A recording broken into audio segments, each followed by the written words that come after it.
Então, uma alegria, um novo trabalho. A gente está aqui inaugurando o podcast Cá Entre Nós, com a desembargadora Fátima. Quando a gente começou outro podcast anteriormente, ela também foi quem inaugurou. Agradecer a Marcondes Brito, né, que confiou, me chamou para fazer esse projeto novo. E agradecer também já o patrocinador, né, que é o Café São Brás, que é um café bom demais. E, desembargadora, a gente vai falar pouquíssimo de justiça, talvez nada, absolutamente nada. Mas, assim, justiça seja feita. A senhora está muito bonita, viu? Muito bonita. Obrigado por ter vindo. Cá entre nós, Cube, cá entre nós. A beleza da mulher não está só no físico. Aliás, a beleza do ser humano não está só no físico. Depende muito do seu estado interior.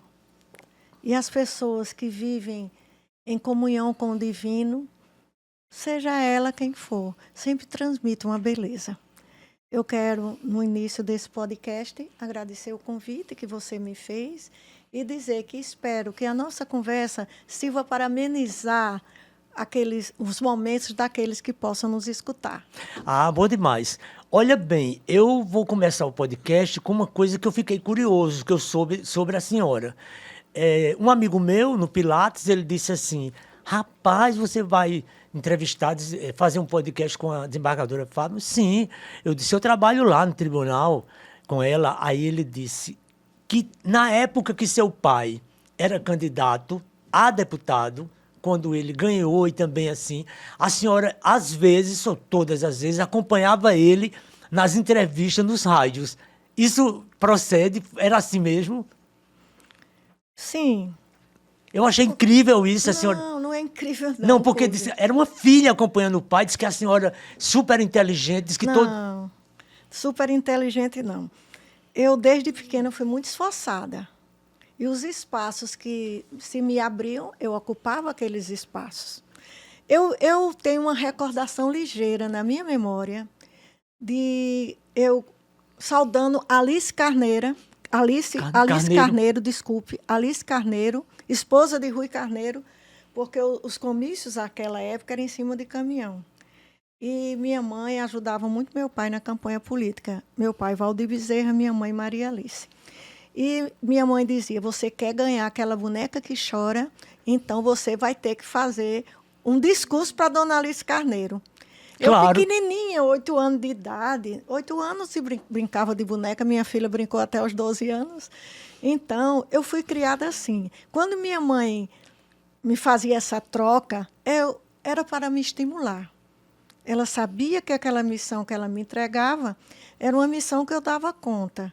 Então, desde pequenininha, os meus pais me fizeram ocupar aquele espaço no seio da família. A mais velha de 5 filhos.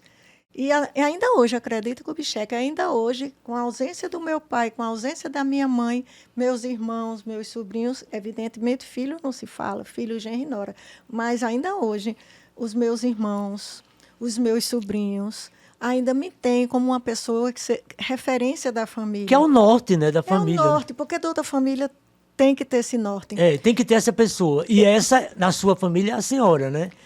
Eu não sei se vocês tiveram oportunidade de ver nas redes sociais, no Facebook, sai direto. Quando a porta dos avós se fecham, a porta da casa dos avós se fecham. E é uma tristeza tremenda, tremenda, tremenda. Quando existem os pais que ainda possam dar aquela caminhada, mas depois que fica só a irmandade, aí cada núcleo procura o seu caminho. É o ciclo da vida. Mas existem famílias, sobretudo aqui na Paraíba, né, o Nordeste e a Paraíba, que conseguem se reunir, que conseguem ver na figura do mais velho a matriarca ou o patriarca, não é? Então, eu aprendi isso com minha mãe, aprendi com meu pai. E se aos 8 anos, eu não sei, foi entre 8 e 10 anos de idade, não me recordo.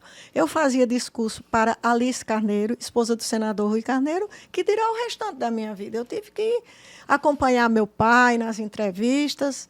Eu achei isso incrível quando alguém me disse, porque eu fiquei imaginando, né, assim, uma adolescente, né, uma meninota grande, e acompanhando o pai. Eu achei isso muito... É muito bonito isso. Me lembro quando seu pai partiu, a senhora ficou bastante triste, e a gente lá na Assembleia lembra tudo aquilo. Mas olha, se a senhora tinha um pai assim, né, um pai político, né, de uma família destacada em nosso estado, né, Bezerra, né, Bezerra Cavalcante. A senhora foi casada com um cidadão da maior valia em nosso estado, politicamente, que foi governador, né? Foi senador, foi deputado federal. E, quer dizer, a senhora passou uma parte da sua vida convivendo com políticos, né? O marido e o pai. Isso despertou em algum momento uma vontade de ser também uma pessoa de tribunas do Legislativo? Diga aí. Não, porque a pessoa é para o que nasce, não é? E desde pequena, como eu lhe falei, eu fui enveredando por este caminho, mas o caminho do meu pai, o caminho da minha mãe, não era a política partidária, era o povo, era gostar de povo, gostar de gente. Então, minha casa era portas abertas à casa dos meus pais, com o Maranhão também, portas abertas, casa cheia. Havia ocasiões em que todos os espaços da casa estavam ocupados. A sala A, a sala B, a sala de estar, a sala de TV, alpendre, e Maranhão atendia um por um. Então, da mesma forma, meu pai também o fazia.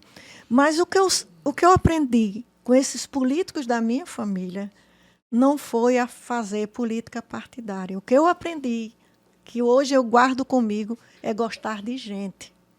Eu também. Eu gosto muito, assim, veja, às vezes eu estou entrevistando um artista nacional e quando é um disco novo, como Lô Borges, entrevistei ele um dia desse.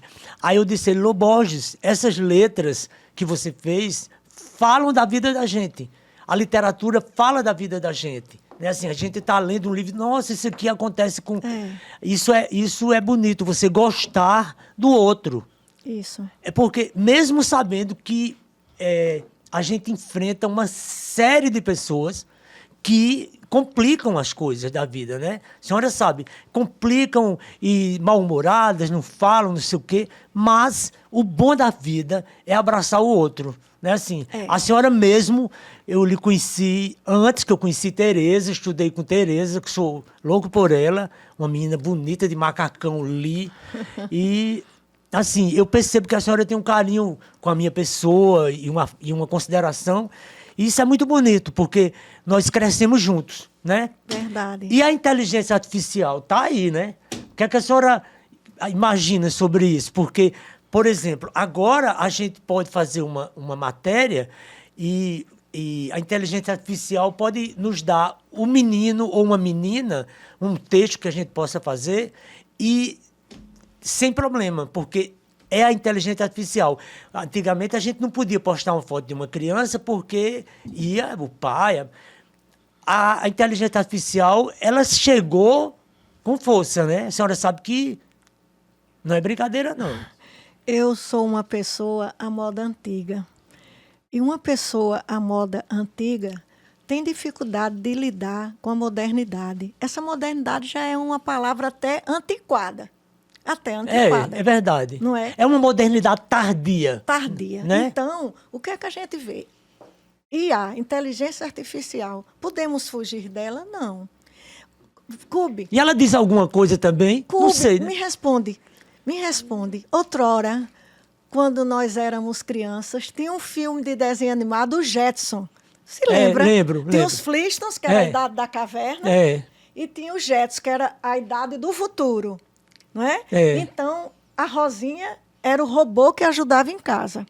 E dizia, Rosinha, coloca música para tocar. Aí Rosinha chegava ali, apertava um botão. Hoje nós dizemos, Alexa, quero ouvir Chopin, quero ouvir Mozart. E ela... E a Alexa obedece. É. Então, nós víamos o quê? O carro, era todo mundo, o carro parava na porta da casa e as pessoas saíam voando para se comunicar. Os Jetsons. Hoje, já existe isso. Ninguém nem imaginava que nós tivéssemos carros elétricos. Carros que sozinhos, não sabe? Carros sozinhos. Não é? Que é uma loucura, né? Carro sozinho. Principalmente lá em Dubai. Eu não fui em Dubai, nunca fui em Dubai, nem tenho vontade de ir. É interessante. Eu não tenho muito gosto para viajar. Eu viajo através do meu interior, dos meus pensamentos e das minhas escritas, das minhas leituras. Mas eu sou muito caseira. Então, eu já pude perceber, já pude ler, já pude conversar com pessoas viajadas, que lá em Dubai nós pensamos que estamos num mundo futurista. Deve ser. Um mundo futurista. Diz que são prédios fantasmagóricos enormes, né? Enorme. E a pessoa faz refeições numa plataforma e todo mundo ali embaixo dos seus pés. Carne de ouro. Carne de ouro. Que eles colocam fios de ouro. Colocam fios de ouro. Eu não quero essas carnes, não. Eu preferia o ouro. O nosso churrasco. E deixa o ouro para os ricos, né? Deixa o ouro para lá. O churrasco que confraterniza, que traz de volta aqueles e o cuscuz da gente. O cuscuz do Café São Brás. O cuscuz é muito bom. Cuscuz com ovo. Eu adoro, é vitamilho. Eu adoro cuscuz com ovo. Não. A senhora tem razão. Não falta na nossa mesa pela manhã, né? O cuscuzinho, não, o ovo um ovo frito, um cafezinho e queijo. Que é uma coisa melhor do que um queijo assado de coalho, né? A senhora já publicou uns 2, 3 livros, né? Eu me lembro que o último foi lá na igreja de São Francisco. Lembra que deu assim, multidão de gente? Aí choveu, né? A chuva deu uma pequena e a gente foi lá para a própria igreja. Ficou bonito aquele lançamento ali. Tem algo novo aí na gaveta, alguma coisa? Quem gosta de escrever nunca para de escrever. Né? Nunca para de escrever. Eu sempre escrevi, desde pequena. Eu agora lembrei-me de Coralina. Desde mocinha, eu fazia meus versos. Desde mocinha, eu fazia meus versos e colocava no caderno e passava para as colegas de turma lerem. Inclusive, Zarinha foi minha colega de turma de colégio de Lourdinas. E as meninas liam os romances que eu escrevia, os versos que eu também escrevia. E isso foi fazendo parte da minha vida. Publicados são 6 livros. 2 são muito fortes para mim. O primeiro, que eu pude publicar, Guiadas pela Justiça, Movidas pela Lei. Esse livro é incrível. Gostei muito. É grande, né? É um trabalho de pesquisa. Capa dura. Mostrando as mulheres vencedoras, as mulheres guerreiras que são guiadas, movidas pela fé e guiadas pela justiça. Aquele livro é incrível. E o último, não é, que é a homenagem a Zé Maranhão, que é O Voo do Amor. Que são os poemas, né? São crônicas. Crônicas, quer dizer, crônicas. São crônicas como elas são romanescas, Drummond de Andrade dizia assim: Cora Coralina faz versos como se fora crônicas. Prosa, né? Muito interessante, porque ela consegue, em um verso, contar toda uma história de uma época, de uma situação, de uma vida. Então, não é fácil fazer poesia. Eu não sou... Não, é verdade. Eu não sou boa poeta. Até porque a senhora sabe que aqui na Paraíba, no Brasil, para não puxar, tem milhões de poetas. Fulano é poeta, ciclano é poeta. Assim, poesia... não é fácil. O João Cabral de Melo Neto, ali de Pernambuco, ele passava um ano para fazer quer dizer assim, maturando a ideia, o amor da poesia. Muito... Não é fácil escrever, não é fácil. Porque para escrevermos temos que pensar. Eu penso assim, sabe, Cube? Eu quero até partilhar também essa ideia. Eu penso assim, eu estou escrevendo algo de útil. Para quem vai ler? Para quem vai ler. Se é algo só para me trazer prazer, para me trazer meu deleite, escreva na sua privacidade. Escreva e guarde. Mas se você pode dar uma lição de vida, de amor, de fé, de esperança a alguém, então distribua seus escritos, publique-os. É verdade. Olha, a gente tem uma coisa assim que eu queria muito falar com a senhora. Nós temos aí 3 vagas, né, para acadêmicos, né? Tem a vaga do professor Loureiro, a vaga do jornalista Aranha. Carlos Aranha e do Edival, né? Esse que era deputado que morreu essa semana, né? Evaldo Gonçalves. Evaldo Gonçalves, né? É, quem poderia, não é para a senhora dizer, mas assim, a academia lá, ela está formada e ela tem assim, a formação dela em si tem umas duas, três, não sei, tem uma coisa lá que não nos remete literalmente à literatura. Tem umas pessoas que não têm livros publicados, sem problemas. Mas assim, a senhora já faz acho que uns 20 anos, né, que chegou à academia. Vamos falar desse seu convívio com os acadêmicos? Eu tenho um certo tempo lá na academia e confesso que é uma das grandes honras da minha vida. Porque o mundo acadêmico é um mundo de pessoas que estão num patamar de pensamentos, de ideias totalmente diferente do comum. Não são, evidentemente, semideuses, não são não são, evidentemente, a gama da intelectualidade, porque nós sabemos que existem pessoas que são excelentes, super inteligentes, escrevem bem, têm uma boa arte, mas não fazem parte da academia. Mas, no meu modesto entendimento, os meus confrades e as minhas confreiras são pessoas que, às vezes, eu me sinto tão pequenininho diante deles, tão pequenininho, porque são pessoas que conhecem a literatura, conhecem escritores do Brasil e da Paraíba, escrevem um português irrepreensível. Mas a senhora é muito irretocável. talentosa, a senhora está lá na academia porque a senhora tem livro publicado, tem retórica, a senhora tem leitura. Eu falo assim, que assim, eu acho que a senhora está naquele páreo, lá com os bons acadêmicos, né? Mas tem três vagas. A senhora acha que vai demorar? Eu lamento muito a perda de Loureiro, de Aranha e de Evaldo Gonçalves. Lamento muito. Pessoas que muito contribuíram para a academia e ainda podiam continuar contribuindo se não tivessem passado para o outro plano, o plano espiritual. Mas é o seguinte, as vagas estão aí. E as pessoas estão apresentando seus currículos. E os acadêmicos estão analisando. E eu tenho certeza que serão escolhidas pessoas também de grande valor, de intelectualidade, de conhecimentos, porque nós temos que ter não só o conhecimento da letra, mas o conhecimento geral. Então, eu tenho certeza que os nossos confrades e as nossas confreiras saberão escolher bem os sucessores desses nobres colegas que partiram para a casa do Pai. Vamos tomar um café São Brás? Vamos. Olha bem, desembargadora. Tem uma coisa que eu... Deixa o café chegar, que a gente... café São Brás. Tá. A gente brinda. Brinda Vamos sim. brindar a Vamos vida brindar com o café São Brás. Café, olha. Meu pai dizia, café, mulher, não se empresta, café, eu não sei como era que ele dizia, tem que ser quente e tal. Assim, eu quero que a gente conduza essa conversa da gente com toda a liberdade que a gente tem com o idioma. Né? Assim, a gente não pode... Eu acho o idioma uma das coisas mais importantes que foi criada no mundo. Não. Imagine se a gente não tivesse o idioma. Né? Tem milhões de dialetos, mas o idioma é uma coisa incrível. A senhora dorme... A senhora olha o café São Brás chegando aqui. Muito obrigada. Vamos dar um brinde. Um brinde ao café São Brás. E a todos. E a todos que estão nos assistindo. Bom demais esse café São Brás. E eu acho melhor. Traz sempre mais São Brás, né? E tá aí. Olha bem. Dorme tarde, assiste filmes, séries. Durmo cedo, acordo cedo, assisto filmes, sobretudo filmes religiosos. Não significa filme tão somente da Igreja Católica, mas eu tenho um vício.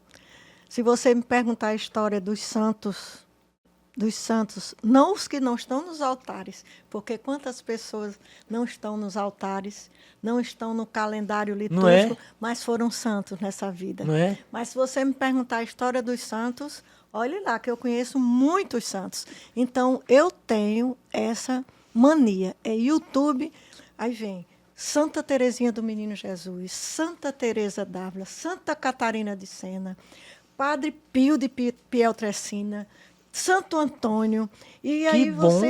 Santa Faustina. Ah, eu adoro Santa Faustina. 3 horas da tarde e 3 da manhã, da né? misericórdia. Então, eu aconselho as pessoas que têm insônia que vejam a vida dos santos. Vejam a vida dos santos. Porque nos santifica, nos dá esperança, nos dá fé. E nós sabemos que nenhum santo teve uma morte tranquila. Sofreram na carne um pouquinho, uma partícula do sofrimento de Cristo na cruz. Mas foi assim que eles deixaram um legado de fé para todos nós. Então, essa é a minha mania, é assistir filmes e séries de santos. Santa Maria Madalena. Sou amante de Santa Maria Madalena. Tem uma série de Maria Madalena. Eu vi na Netflix, é muito boa. Na Netflix, espetáculo. E a gente vê também na história de Santa Maria Madalena que nós nunca podemos julgar o outro, não é? Eu sou magistrada, eu tenho o dever de julgar, mas processualmente. Mas no dia a dia nós temos que olhar o outro e nos colocar na situação dele. Isso é demasiado, né, humano, né? Demasiado humano. Agora, veja bem, a gente está falando em santo e a senhora sabe, por exemplo, Caetano Veloso, nesse show novo dele com Maria Bethânia, que é uma coisa impressionante. Espetacular. Eu já vi 3 vezes, né? Vi 2 vezes no Rio e uma vez em Recife. Então, no meio do show, ele canta um louvor a Deus, que ele gravou com um cantor evangélico. No primeiro dia, no segundo dia, a críticas, as redes sociais acharam estranho. A música é a coisa mais linda. Deus cuida de mim, Deus, coisa mais linda. A gente percebe que o catolicismo permanece solidificado, mas assim, os evangélicos também avançam, né? Assim, vamos respeitar as religiões, né? Não é importante respeitar as religiões? Ô, Kubitschek, aquela música, Sou Caipira Pirapora, Senhora de Aparecida. Que Bethânia Quando Maria gravou, né? Bethânia canta essa música, a emoção toma conta do nosso ser. Fafá de Belém cantando Ave Maria. De Gounod. Não, ela canta Ave Maria de Gounod, não é? Ave Maria de Gounod. Então, porque tem a de Schubert também, eu estou um pouco atrapalhada, mas é aquela Ave Maria que nós usualmente ouvimos, mas cantada por Fafá de Belém. É uma verdadeira emoção que nos invade. Mas, escuta, Cube, cá para nós, não existe essa história de dizer eu sou católico, eu sou evangélico, eu sou da religião espírita, eu sou candomblessista. Não existe. Existe um Deus para a gente amar. Um único, né? Um único Deus. Existe o seu Filho Jesus, que as pessoas têm que respeitar a minha religião, como eu tenho que respeitar a sua, a do próximo. E os budistas, não faz aquela reverência a Buda, não é? Os tibetanos. E o que é que nós fazemos? Nós, católicos, temos uma reverência toda especial para a Virgem Maria. Estou lendo agora, de São Bernardo Claraval, a Virgem Maria louvou, sermões em louvor a Nossa Senhora. É um espetáculo. Vou lhe passar esse livro e recomendo. Ah, sim. Recomendo. Agora a senhora sabe que tem uma legião muito grande no planeta que são ateus, né? Ateus. Mas esse povo, na hora do aperreio, parece que deixa de ser ateu, né? Uma coisa assim, né? Porque, veja, meu pai chegava e dizia lá em casa, Epitácio morreu. Aí minha mãe perguntava, morreu de quê, Vicente? De aperreio. Porque tem gente que fica tão aperreada que morre, né? Mas essa coisa não é tanto ateu no mundo, né? Será que... Eu não sei, Kobe. Eu não sei se a inteligência do homem, eu não sei se a capacidade intelectual do ser humano, o desenvolvimento do cérebro humano, faz com que ele se afaste um pouco dos princípios da fé. Mas quanto mais o homem descobre coisas novas no espaço, na Terra, no mundo digital, nessas redes de comunicação. Eu acho que quanto mais ele desenvolve esses trabalhos científicos, mais ele se aproxima de Deus. E Deus, aí você pergunta... Ele pode dizer, desculpa, ele pode dizer, eu sou ateu. Aí diz assim, mas eu acredito numa força cósmica que domina o universo. Quem é essa força cósmica? É o nosso Deus. É o nosso... Olha, veja bem, existem várias definições de felicidade, né? Freud disse isso, Jorge Luiz Borges disse isso, e tantos escritores, Bukowski, todos têm felicidade. Aí tem uma frase, tem uma coisa de felicidade que eu acho a coisa mais bonita. Porque, assim, você não tem que encontrar com a pessoa e dizer assim, você é uma pessoa feliz? Não, ninguém é feliz. Você tem aquela vamos dizer, vamos, assim, é como se a felicidade fosse uma luz nos olhos, tchum, aí você é feliz, tchum, depois passa. Mas tem uma frase sobre a felicidade, que é de Guimarães Rosa, que ele diz assim, que a felicidade está nos momentos e nos instantezinhos de descuido. Quando você menos... a senhora tem seus momentos de felicidade, não tem? Olha, felicidade é miragem, perdida além do deserto. De longe seduz, mas foge, se nós lhe chegamos perto. Porque a felicidade, só existe uma forma do ser humano ser feliz. A gente tem momentos felizes, você foi super preciso. São momentos de felicidade, mas o homem só se esgota em Deus. Santo Agostinho dizia isso. Santo Agostinho, ele nos ensina o seguinte, o homem quer um carro, comprou o carro. Quer uma casa, comprou a casa. Quer uma viagem, pronto. Quer um carro de ouro, comprou. Está sempre à procura de algo para satisfazer seu espírito. Uns com coisas materiais e outros até com realizações profissionais. Está sempre crescendo, sempre buscando. Mas o vazio que existe dentro do ser humano, existe um vazio lá dentro que só é ocupado pela centelha divina. Então, o homem só se basta e só é feliz se tiver Deus no coração. Se tiver Deus no coração, até os momentos tristes serão momentos felizes se nós entregarmos a Deus o sofrimento. Santo Agostinho, viu? Santo Agostinho. Sou eu, não. Santo Agostinho também disse uma coisa muito bonita.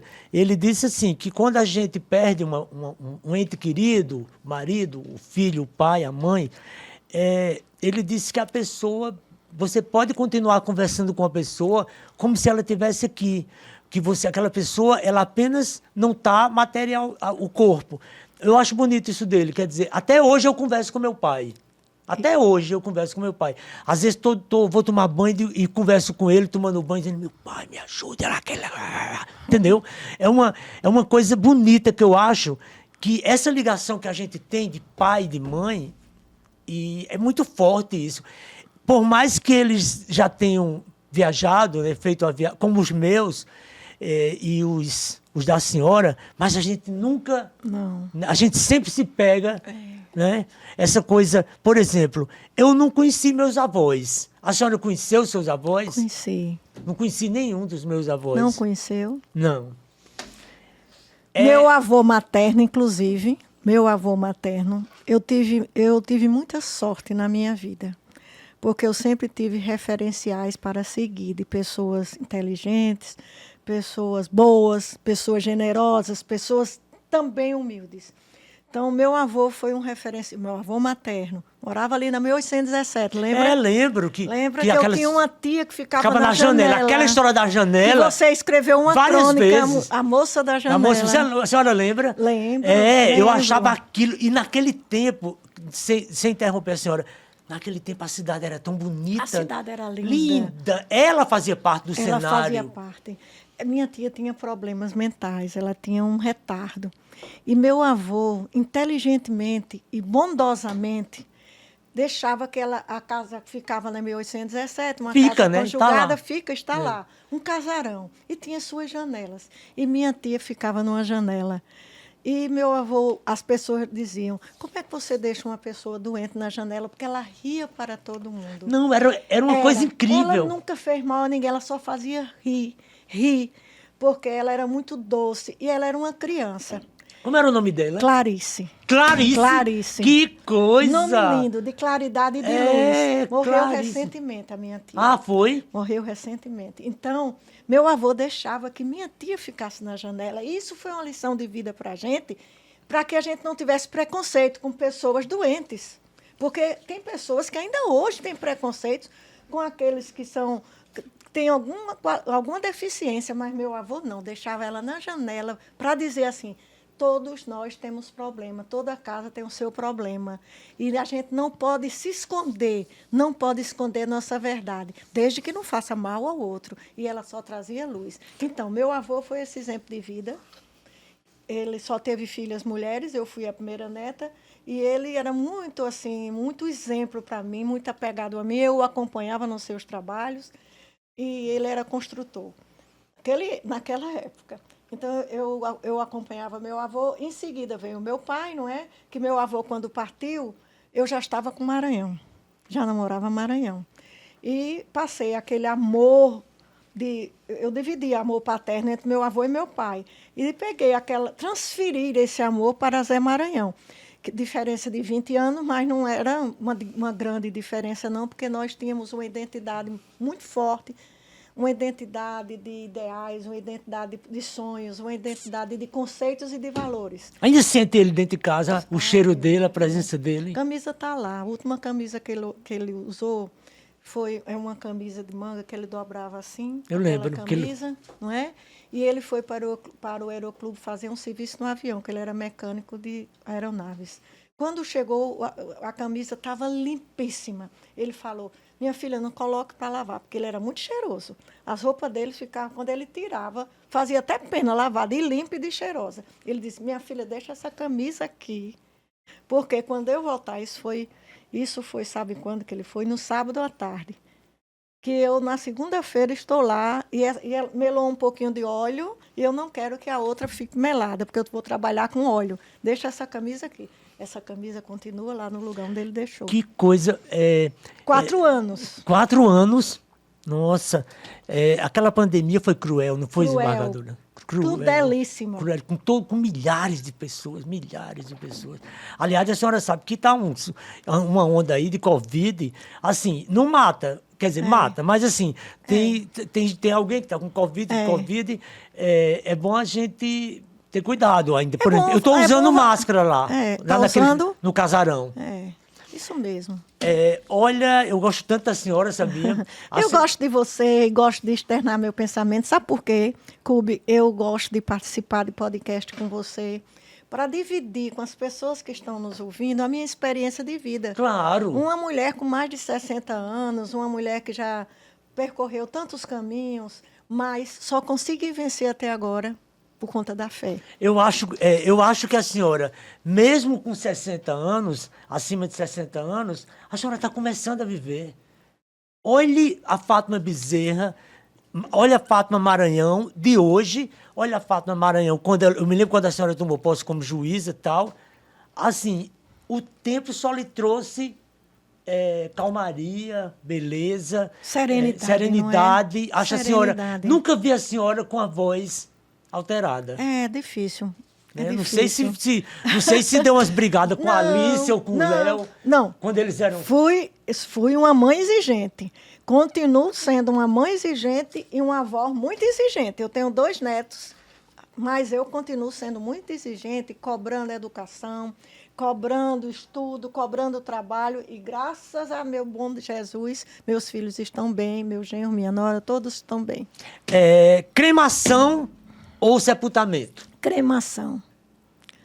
A senhora quer ser cremada? Quero ser cremada.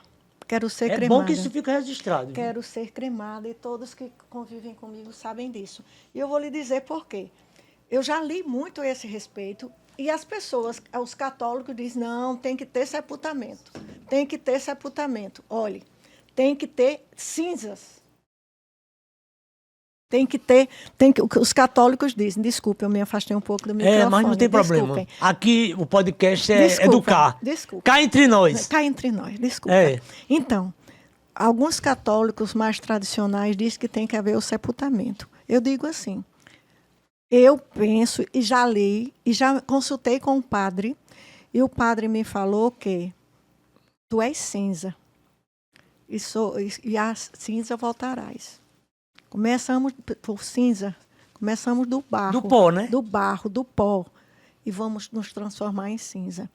Então, eu digo assim, qual é a diferença entre um cadáver ficar ali sendo consumido pela terra ou nós sofrermos uma cremação e as cinzas serem sepultadas? E serem jogadas no mar, nas ruas, já né? não pode, a Igreja Católica já não permite. Ah, é? Já não permite que seja jogada em mar, que é aquela ideia de romantismo, né? Pegue minhas cinzas, jogue no mar, que eu sempre amei, que sempre frequentei. Mas muitas joga pessoas aqui na fazenda, vão, né? Mas a orientação é que haja o sepultamento das cinzas. Então, eu espero que esse meu eu estou aqui.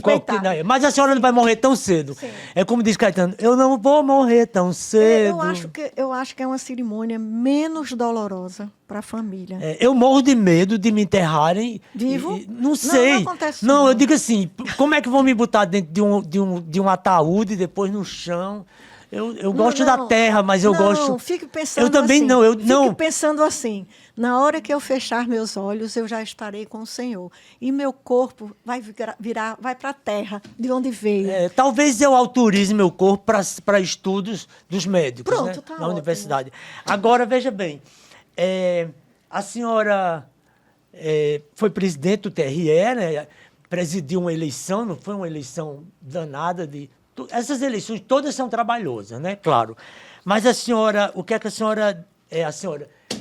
urna eletrônica ou voto impresso? Urna eletrônica, sem sombra de dúvidas, absolutamente segura, absolutamente célere, rápida. Então, é algo que faz com que a nossa eleição seja rápida, resultado seguro e eficiente. Não há qualquer probabilidade em entrar-se no sistema e modificar o resultado das eleições. Não há essa probabilidade. Quando nós estamos no Tribunal Regional Eleitoral, nós somos muito bem treinados e nós visitamos cofres, nós visitamos os sistemas dos quais se recolhem os votos, nós faremos todos nós realizamos a zeresma, o que é? Verificamos se todos os computadores estão travados, então é absolutamente segura a urna eletrônica, não tenho dúvida. E Chateaubriand, que é nosso figura inacreditável. É o pai da comunicação. Pai da comunicação. Foi o homem que criou os diários associados. Isso tudo. mesmo. Chateaubriand ou Roberto Marinho, que era o dono da Globo, lembra? Chateaubriand. Tem um livro, né, que a senhora senhora disse a mim, eu quero falar do livro de Fernando Moraes, né, que é o Rei do Brasil. Chateaubriand, o Rei do Brasil. Esse livro também nós recomendamos, porque muitas vezes a gente não conhece nossa própria história, não é? Não, e esse a livro é gente muito bom. Me perdoe, eu dou todo o valor à família Marino, à Rede Globo. Claro. É o ícone da comunicação. Inclusive, hoje nós dizemos o mundo global. Rede Globo é que trouxe para o Brasil esse mundo global. Mas eu digo que Chateaubriand foi uma pessoa além do seu tempo, além de sua época, porque ele é o pai da comunicação e, lendo o livro dele, O Rei Chateaubriand, nós vamos ver que o seu reinado não era o poder, o seu reinado foi a humildade. E a comunicação, né? Jardim Botânico, né? Vamos falar aqui. A bica, que eu adoro aquela bica, também. Né? Ali tem uma ali na bica que a gente ia buscar água lá. Lembra que tinha... Era um chafariz. Não era nem um chafariz, era uma fonte. Era uma fonte. É uma fonte. E eles construíram um chafariz ao lado exato. Para receber água da fonte. A bica ou Jardim Botânico, Benjamin Maranhão? Claro que essa pergunta a senhora vai responder o número 2, mas... Eu vou valorizar ambos. Eu vou dizer que a bica, quando eu era criança, eu ia muito à bica, porque meu avô tinha um terreno ali ao lado da bica, que inclusive foi desapropriado para crescer aquela bica, para crescer aquele espaço. Então, eu pude acompanhar aquela bica que tinha poucos animais. Hoje está um espetáculo, está linda, maravilhosa. Tá linda muito mesmo. bem cuidada. Vale a pena ir lá com as crianças para que eles conheçam a natureza. Mas o Jardim Botânico Benjamin Maranhão traz algo que nós às vezes, não conhecemos, nós adultos não conhecemos. E temos que levar nossos jovens e nossas crianças É muito bonito para ali. conhecer a diversidade de plantas que existem. E quando nós chegamos no Jardim Botânico Benjamin Maranhão, a gente não fica só vendo o mato, não. Então, há toda uma seleção de plantas. Tem aquelas casas. Há uma orientação, como se cultiva, como se planta, como se faz para que aquela planta dê um bom fruto. E o Jardim Botânico tem locais lindos, com árvores, muitas árvores, com muita água, com lago. E o que é que a gente tem que fazer? A gente tem que valorizar a natureza. O bonito no Jardim Botânico Benjamin Maranhão é o amor à natureza. Por que esse nome Benjamin Maranhão, se Benjamin Maranhão nunca foi não era nem formado, meu sogro. Era não. Não era nem formado, mas meu sogro era o amante da natureza. Meu sogro era o homem do campo. Meu sogro era um homem que plantava, criava gado, mas ele tinha sempre aquela reserva. Ligado na natureza, passou a vida inteira, né? A vida toda, não preocupava-se só com o capim. Ele preocupava-se também com as frutas, ele preocupava com as pessoas, para que as pessoas respeitassem aquela vegetação nativa. As árvores, né? Não, nós temos fazenda que a reserva natural é bem maior do que o exigido pela lei. Isso daí, orientação do meu sogro, de Zé Maranhão, que passou agora para nós. Livro digital ou livro impresso? Agora, livro eu prefiro impresso. Eu também. Sou livresco, sou do tempo livresco. Compro livros, vivo lá com livros. Primeira coisa que eu faço quando eu chego no shopping é ir numa livraria. Aí fico lá também. curtindo. Eu gosto de pegar na mão o livro. Pego no livro e saio riscando. Também. É muito bom ler. Netos ou filhos? Filhos. Parabéns. Filho é uma coisa preciosa, né? Neto vamos dizer... É um coroamento. Neto é uma ramificação. Mas o filho é mais nosso do que o neto, né? Todas as pessoas dizem Nosso, neto, que eu digo né? assim... Todas as pessoas dizem neto, eu já percebi. 99% das pessoas dizem netos. Mas hoje, eu amo os 4. Eu tenho 2 filhos, tenho 2 netos e tenho uma enteada que eu amo como filha.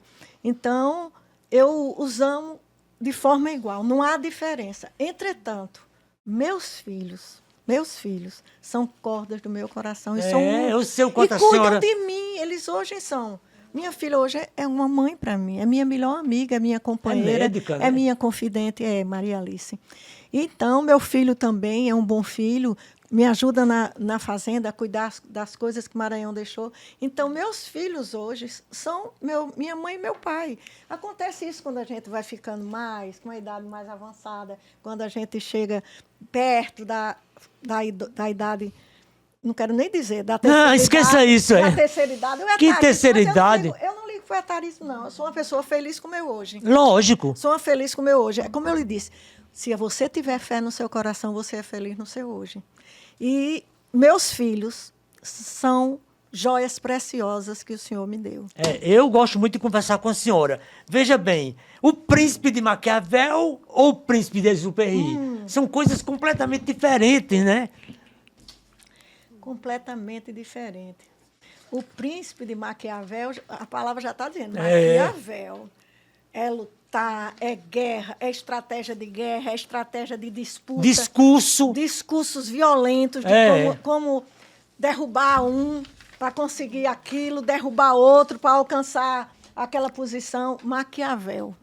Você acredita que eu, embora uma amante dos livros e da literatura, nunca consegui ler o livro de Maquiavel, O Príncipe? Nunca consegui. Eu leio, aí para, aí volta, aí leio. Nunca consegui. E é um livrinho, né? É um livrinho. Meu marido leu, conversava comigo sobre isso e tudo, que Maranhão gostava muito também de ler. Era uma pessoa que tem muito conhecimento, mas eu nunca consegui ler. Agora, O Pequeno Príncipe, eu não sei quantas vezes também. Eu li. É lindo, né? E ele dizia, vai cuidar da tua rosa. Quando ele estava longe de mim, ele dizia, minha filha... Saint-Exupéry dizia, vai cuidar da tua rosa, vamos embora, vou sair daqui para voltar para casa para cuidar de você, quando ele estava em Tocantins e Brasília, porque ele não viajava para outros lugares. Então, Saint-Exupéry é aquela linguagem linda, aquela linguagem pura, não é? Desembargadora, às vezes eu estou lá em casa, na varanda, e eu estou lá no quarto, aí eu falo sozinho, né, assim, porque eu falo sozinho, porque amanhã eu tenho que fazer o meio. Aí minha mulher diz, está falando sozinho? Aí eu digo assim, estou falando comigo mesmo. Às vezes a senhora fala sozinha, todo mundo fala, né? Eu acho que todo mundo fala um pouquinho. Quando a gente não fala em voz alta, a gente fala pelo pensamento. Mas, principalmente, você não, que está com sua esposa, graças a Deus, que Deus permita que vocês vivam longos anos juntos. Eu, que hoje moro só, então, meus filhos já estão encaminhados na vida. Eles vivem muito na minha casa, mas o meu dia a dia é a solidão.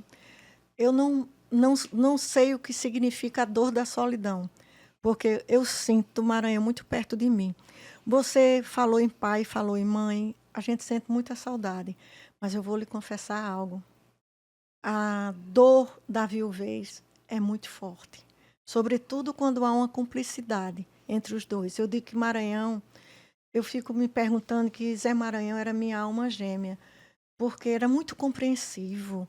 Eu sou uma pessoa movida pelo coração e ele era pela razão. Como diz Vitor Hugo, né? A mulher é o coração, o homem é a razão. A mulher é o acelerador, o homem é o freio. E por aí vai. E isso daí reflete a minha convivência com o meu marido. Mas eu conversar sozinha é como você também falou. Fala com seu pai, fala com sua mãe, não é?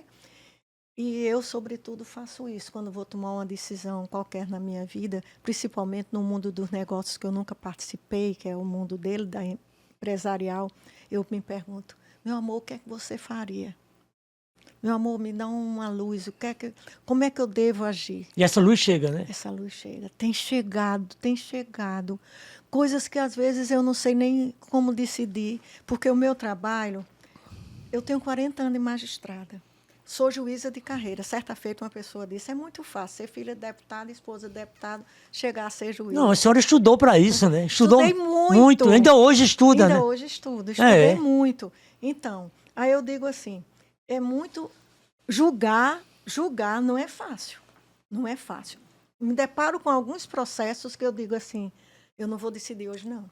Não tenho condições. Porque há um ditado que diz, cabeça fria, deita-se e amanhã é outro dia. Então, no outro dia, bem cedo, eu vou estudar, porque eu gosto de ler, estudar mais de manhãzinha. E vou para a missa diária, viu? A senhora já me disse uma vez. Ave Maria, é meu suporte. Então, o que é que eu quero dizer com isso? Eu quero dizer que a solidão passa a ser solitude, passa a ser algo bom, quando você aprende a conviver consigo mesma e aprende a conviver com suas memórias, com suas lembranças, fazendo das lembranças uma vitamina para que você possa seguir sadio. Olha bem, estamos acabando o podcast. Por mim, eu ficaria a noite inteira conversando com a senhora. Mas é inesquecível aquela cena de E o Vento Levou, quando ela chega, que ela sobe aquelas escadas vermelhas, e ela disse assim, aí a pessoa fala com acho que é a Scarlett O'Hara, né? Aí diz assim, ela disse, não, amanhã, eu vou deixar para pensar amanhã. Perfeitamente. Não é? Amanhã. Durma, né, desembargadora? Durma. E deixa. É tão bom dormir, tão bom despertar. Muito obrigado por a senhora ter vindo prestigiar o podcast Cá Entre Nós. Queridíssima, que eu gosto muito da senhora. E claro que eu vou chamar a senhora outras 10 vezes aqui, quando a senhora puder novamente. Percebeu que a gente não falou nada de justiça, né? Mas justiça seja feita. A senhora é uma mulher inteligente, bonita e com a palavra a senhora. Eu só tenho uma palavra, a gratidão. Gratidão a você por ter me dado essa oportunidade para que eu pudesse compartilhar com as pessoas minha experiência de vida, minha forma de ver a vida. E se eu puder dar uma opinião, um pitaco para aqueles que estão nos escutando, eu digo assim, leiam coisas boas, cultivem coisas boas, confie que o dia de amanhã será melhor do que o dia de hoje, porque basta cada dia o seu mal. E uma coisa muito simples, eu não sei se você se lembra desse livro, que eu jamais esqueci, desde que li na minha juventude. Olhai os lírios Do do campo. campo, de Érico Érico Veríssimo. Veríssimo. Olhai os lírios do campo. Eles não tecem, eles não fiam, eles não trabalham. Só E o nem título. Salomão, com sua beleza, consegue tanta luz e tanta graça. Então, o título já diz tudo. Olhai os lírios do campo. Muito obrigado. Obrigado ao Café São Brás, né, que está patrocinando o nosso podcast. Na próxima quinta-feira, a gente vai entrevistar Fernando Teixeira, que é um homem de muita cultura, um ator, um grande teatrólogo. E obrigado, desembargadora. Já deixo o meu abraço para Fernando. Obrigado, obrigado, obrigado. Pá!